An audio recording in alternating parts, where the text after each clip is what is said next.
Oh my God, there are so many reactions in chemistry. How am I going to learn all these chemical reactions? Don't worry. In this video, we are going to visualize the chemical reactions in an interesting way using these simple blocks. Since there are so many reactions, we are going to divide them into 5 important types. I'm also going to show you how to predict the chemical reactions based on these types. So you won't have to memorize all the reactions. And as usual, we'll finish off with our top 3 questions on this topic. Chemical reactions can be divided into these 5 important types. In this video, we're going to look at each of these types and their examples. Now, if you're not sure how to write chemical equations and how to balance them, then I would suggest you to watch that video before continuing here. So friends, are you ready? Let's go to our chemistry lab. First, let's start with combination reactions. In combination reactions, 2 or more substances combine to form one single substance. Let's visualize it with our blocks here.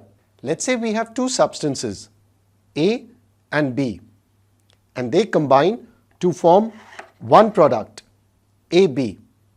This is a combination reaction. In combination reactions, you have 2 or more reactants, but only one product. Now let's look at some examples. Let's say this pink block here is hydrogen and this block is oxygen. Now when they combine, we get water. This is a word equation since it's written in words. Now let's write it as a chemical equation. So we have H2 plus O2 giving us H2O. Note that the product is not a simple join of the formula of the reactants. So it's not H2O2, it's H2O because the elements combine according to their valency. Now here the equation is unbalanced. So let's go ahead and balance the equation. Another example is magnesium and oxygen combine to form magnesium oxide. So we have Mg plus O2 giving us MgO. Now let's balance the equation and we get 2Mg plus O2 gives us 2MgO. In these simple examples, the reactants were elements and the product was a compound. But the reactants can also be compounds. Let's take an example. Let's say we have carbon monoxide and oxygen. Carbon monoxide is a compound and oxygen is an element. And when they combine together, we get carbon dioxide. Now why don't you try predicting the next reaction? Hint, it's a combination reaction. If you combine sodium and chlorine, what are you going to get here? Sodium and chlorine combine to form the compound sodium chloride. But the correct formula is NaCl. It's not a simple joining of Na and Cl2 because the elements combine according to their valency. And valency of sodium and chlorine is both 1. So we get the formula NaCl. Let's put combination reaction on our concept board. The key point is only one product. Next, let's look at decomposition reactions. Decomposition reactions are the opposite of combination reactions. In decomposition, one compound breaks down into 2 or more simpler substances. So once again, let's visualize it using our blocks here. Let's say we have a substance AB. It decomposes or breaks down into 2 substances, A and B. This is a decomposition reaction. In decomposition reactions, you have 2 or more products. But remember, only one reactant. Now let's take a look at some examples. Let's say we have water here. And when you pass electric current, it breaks down into hydrogen and oxygen. This is also known as electrolysis since electric current is used to decompose the compound. Remember, this equation is exactly opposite of what we did in combination, where hydrogen and oxygen combine to form water. Another example of decomposition is when you heat calcium carbonate, it decomposes. Calcium carbonate decomposes to produce calcium oxide and carbon dioxide. This is called thermal decomposition since heat causes the decomposition. Now let's try predicting the next reaction.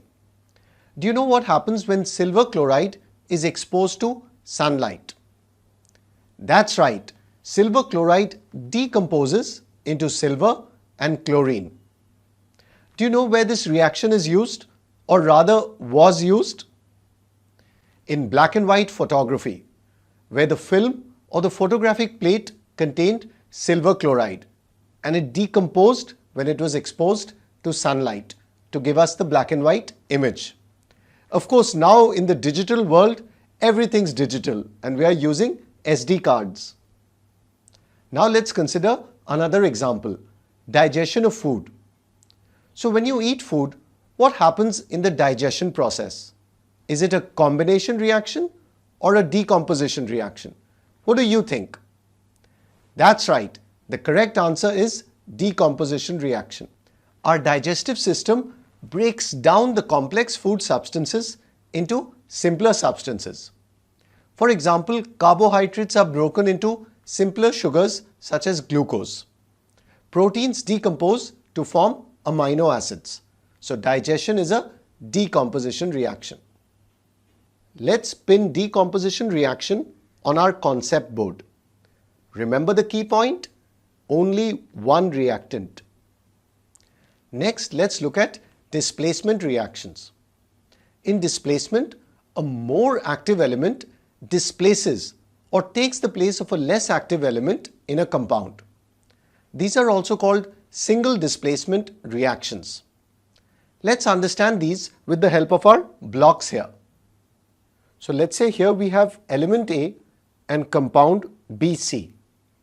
Now A is more reactive than B. So it's going to displace or push off B and combine with C. So now B is alone here. So we have AC plus B. This is a displacement reaction. As we saw here, the more active element A is displacing the less active element B. Now how do we know which element is more reactive than the other? In chemistry, we have a reactivity series. Here's what it looks like for metals. Metals on the top are more reactive, and as you move down, the reactivity decreases. For example, if you look here, sodium is more reactive than iron. Hydrogen is also in this list even though it's a non-metal because it's electropositive in nature and can be displaced by metals. There is also a reactivity series for non-metals, the halogens. This is what the simple reactivity series for important halogens looks like.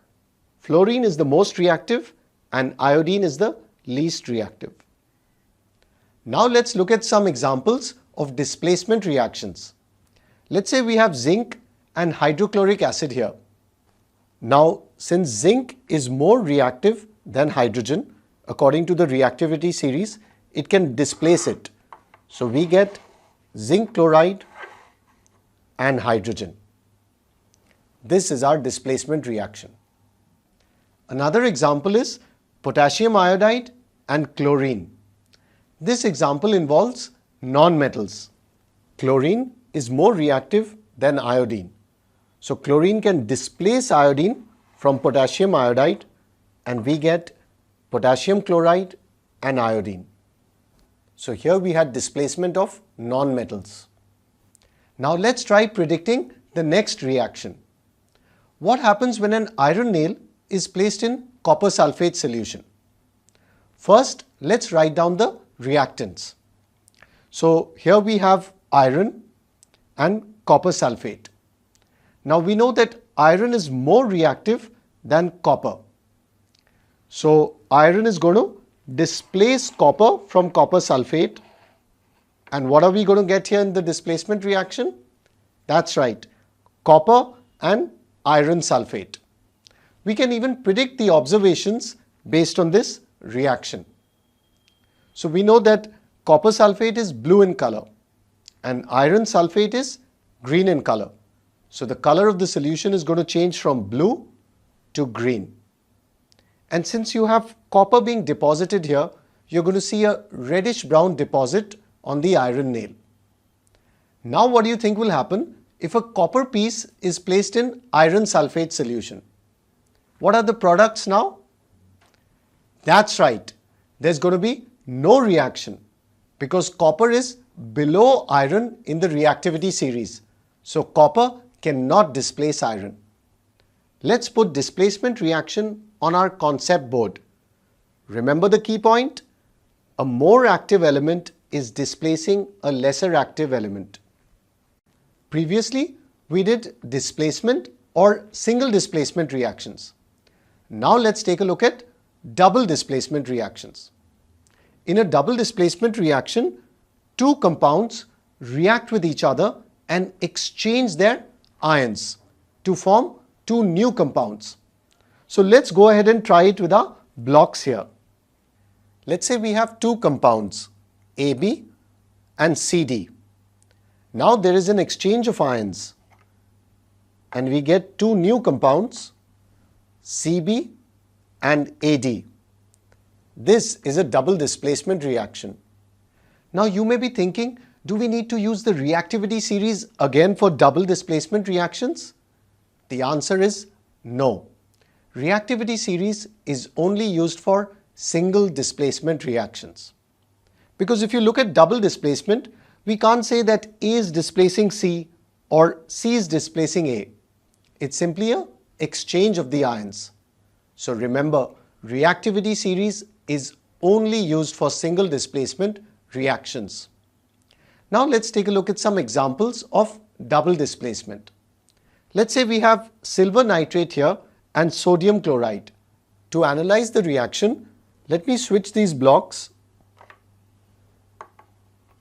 so that the reactants and products match.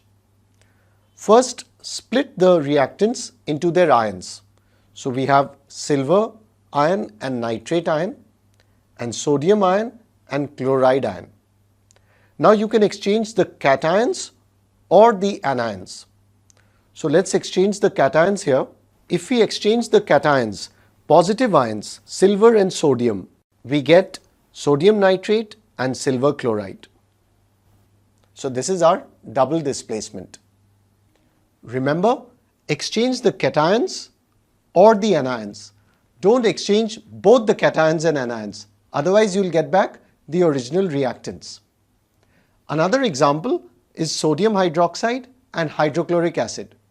Again, let's go ahead and exchange the cations. We will get sodium chloride on the product side. And when OH minus and H plus ions combine, we get water. Do you know another name for this reaction? The correct answer is neutralization, because sodium hydroxide is neutralizing hydrochloric acid to produce water and salt. Now let's try predicting our next reaction. What happens if we mix lead nitrate and potassium iodide? First, let's write down the formulae of the reactants. So we have PbNO3 and Ki. Next, we are going to cut the reactants into their respective ions. Now let's exchange the lead and potassium ion. So what are we going to get? That's right, we'll get potassium nitrate and lead iodide. Now lead iodide is insoluble in water, so it forms a precipitate, and this is also called a precipitation reaction. And since it's yellow in color, we are going to get a yellow precipitate here. Let's put double displacement reaction on our concept board. The key point here is exchange of ions. Now let's look at the fifth and final type of reaction, redox reactions. Redox stands for reduction and oxidation. In these reactions, one substance is being reduced and the other is being oxidized. First, let's understand the meaning of these terms, oxidation and reduction. In simple terms, oxidation means addition of oxygen and reduction means addition of hydrogen. But there are other ways of defining oxidation and reduction. So let's go ahead and make a table of oxidation versus reduction. We just discussed the first difference. Oxidation is addition of oxygen and reduction is defined as addition of hydrogen. Oxidation can also be defined as removal of hydrogen and reduction is removal of oxygen. Now, oxidation need not be only addition of oxygen. We can expand the definition to addition of any non-metal or electronegative element. Similarly, reduction can be addition of a metal or electropositive element. Now we can define oxidation as removal of a metal or electropositive element, and similarly reduction is removal of a non-metal or electronegative element. Oxidation can also be defined as loss of electrons and reduction is gain of electrons. You can remember the last difference with the help of this simple mnemonic, oil rig. Oil stands for oxidation is loss of electrons and rig stands for reduction is gain of electrons. Let's look at some examples of redox reactions. Let's say we have copper oxide and hydrogen here, and when they react we get copper and water. Now if you look carefully, this is a displacement reaction because hydrogen is displacing copper from the compound copper oxide. Now let's take a look from the redox point of view. So if you look here, copper oxide is losing oxygen and becoming copper. So copper oxide is getting reduced here. And hydrogen is gaining oxygen and becoming water. So hydrogen is getting oxidized in this reaction. And remember, always the reactants get oxidized or reduced, not the products. In this reaction, hydrogen is helping copper oxide to get reduced to copper. So hydrogen is the reducing agent. And copper oxide is helping hydrogen get oxidized to water. So copper oxide is acting as the oxidizing agent. So remember, the substance that gets oxidized is the reducing agent and the substance that gets reduced is the oxidizing agent. Now let's take a look at some more examples of redox reactions.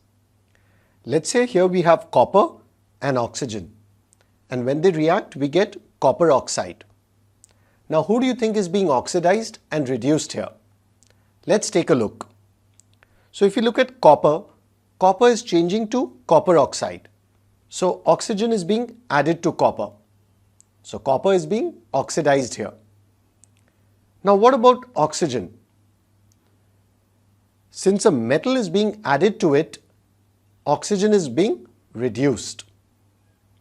So oxygen is our oxidizing agent and copper is the reducing agent in this redox reaction. Let's look at another example. Hydrogen sulfide and chlorine react to give hydrogen chloride and sulfur. Now who do you think is getting oxidized and reduced in this reaction? Remember, the answer to this question is only the reactants, not the products. So let's take a look at the reactants. So if we see hydrogen sulfide, it's changing to sulfur. Since hydrogen sulfide is losing hydrogen, so that's correct, it's getting oxidized. And if you look at chlorine, hydrogen is being added to it and it's becoming hydrogen chloride. So chlorine is being reduced here. Let's pin redox reaction on our concept board. Remember the key point, reduction and oxidation are both taking place. Friends, I hope the 5 important types of reactions are crystal clear to you now. So next time you see a chemical reaction, I would encourage you to fit it into one of these types, and that will help you predict the reaction. So you won't have to memorize all the reactions. And now are you ready for the top 3 questions on this topic? Try solving these questions and let me know your answers and doubts by putting it in the comments below. I promise to reply to all your comments as soon as possible. So I'm going to disappear and you pause the video here and give these questions a shot. I hope you found this video helpful and you have a better feel of the different types of chemical reactions. And do remember to like, comment and share out this video. And if you haven't subscribed to my YouTube channel already, go hit the subscribe button right now. You can also follow my Facebook page and do check out my website, manochaacademy.com. Thanks for watching.